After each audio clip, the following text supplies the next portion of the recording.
আরবের পবিত্র মদিনার দক্ষিণ দিকে অবস্থিত কুবা মসজিদ বা কিবলাতাইন হল তাকওয়ার উপর প্রতিষ্ঠিত পৃথিবীর প্রথম মসজিদ। পৃথিবী জুড়ে ছড়িয়ে আছে কোটি কোটি মুসলমান, আর তাদের জন্য রয়েছে অগণিত মসজিদ, যেখানে মুসলমানরা আল্লাহর ইবাদত ও নৈকট্য লাভের আশায় নামাজ আদায় করে থাকেন।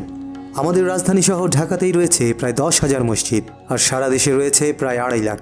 অন্যদিকে সারা বিশ্বে ছড়িয়ে আছে প্রায় 35 লাখ মসজিদ। কিন্তু এর শুরুটা কোথায়, সেটাই জানবো আজকের ভিডিওতে। চলুন তাহলে শুরু করা যাক।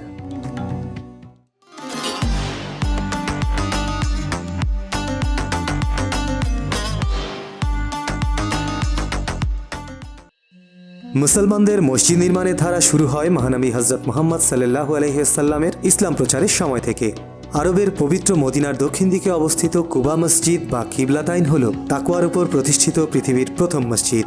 বিশ্বনবী হযরত মুহাম্মদ সাল্লাল্লাহু আলাইহি ওয়াসাল্লাম মক্কা থেকে হিজরত করে মদিনায় আসার পর এই মসজিদ তৈরি হয়। মহানবী হযরত মুহাম্মদ সাল্লাল্লাহু আলাইহি ওয়াসাল্লাম নবুয়ত লাভের পর মক্কা ইসলাম প্রচার শুরু করেন। এতে তার প্রতি নির্যাতনের মাত্রা বেড়ে যায়।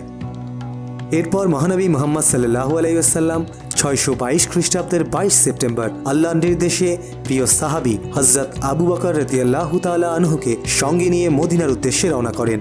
মহানবী সাল্লাল্লাহু আলাইহি ওয়াসাল্লাম হিজরত করে মদিনায় গিয়ে কুবা এলাকায় আবু আইয়ুব আনসারী রাদিয়াল্লাহু তাআলা আনহু এর বসতবাড়িতে অবস্থান করেন। উল্লেখ্য, কুবা মূলত একটি স্থানীয় প্রাচীন কূপের নাম, সেই থেকেই এলাকাটির নামকরণ করা হয়।